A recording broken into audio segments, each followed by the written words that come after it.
they find, there's a legend that circulates, 12 barrels of oil for the Nauvoo Legion. And so the story goes out that why are there drops of blood? Because there's going to be 12 of us killed. People don't know what Brigham looks like, so they send out a fake Brigham Young to be arrested. It makes me want to follow him that much more. I mean, like, look at that. The original salty saint right there. Ha! And now it's time for a salty preview.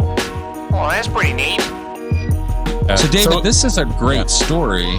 And this is, do you know the story of the false Brigham? Are you going to tell us about it? Yeah, where they dressed up the guy. What's his name? William? Yeah. Oh, I'm going to butcher it. Why don't you go ahead? I don't remember. I don't know his name, but this is the big thing, right?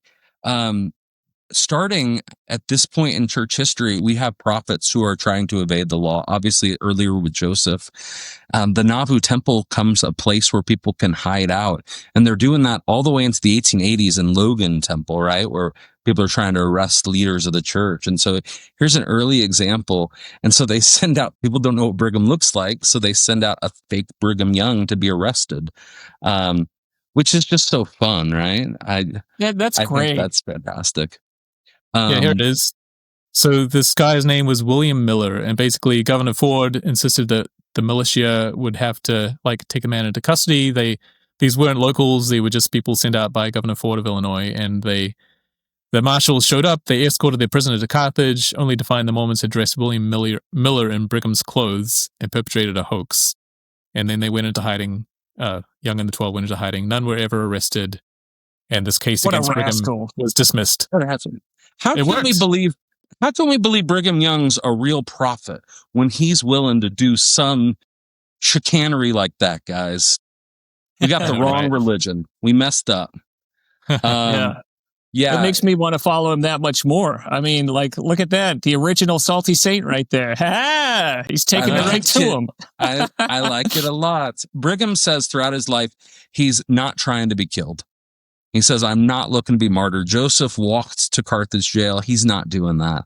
And so from the beginning, he's showing us in Nauvoo that, he's not going to show up to a court case to be arrested and hurt by these guys. Let me tell you my favorite story in Nauvoo that's not well known after the martyrdom. So Joseph's killed June 27th. The apostles are out of town till August 5th, August 4th. Except for Parley P. Pratt and John Taylor in town and Willard Richards. But they find, there's a legend that circulates, 12 barrels of oil for the Nauvoo Legion. And each of these 12 barrels, I think it's 12 barrels, not one barrel with 12 things on it, but there are drops of blood on each of the barrels. And so the story goes out that why are there drops of blood? Because there's going to be 12 of us killed. And they only have 2 so far. And so early Latter-day Saints are expecting more martyrdom. They're expecting things to happen here. And they'd really, really like to make sure it doesn't go that way. Eventually, Brigham's going to say, when they first show up to Nauvoo, the 12 released this letter that says, hey, expect martyrdom. We escaped from Missouri, but people are going to die. And before we're leaving Nauvoo, Brigham Young gives a talk that says, guys, you don't understand what happened. Like when Joseph gave his life for the saints, it meant that we don't have to be killed. We don't have to face this. We can go off.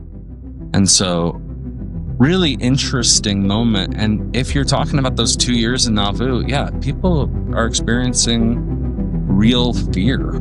I'd say paranoia, but it's not. It's a real fear of people doing them harm.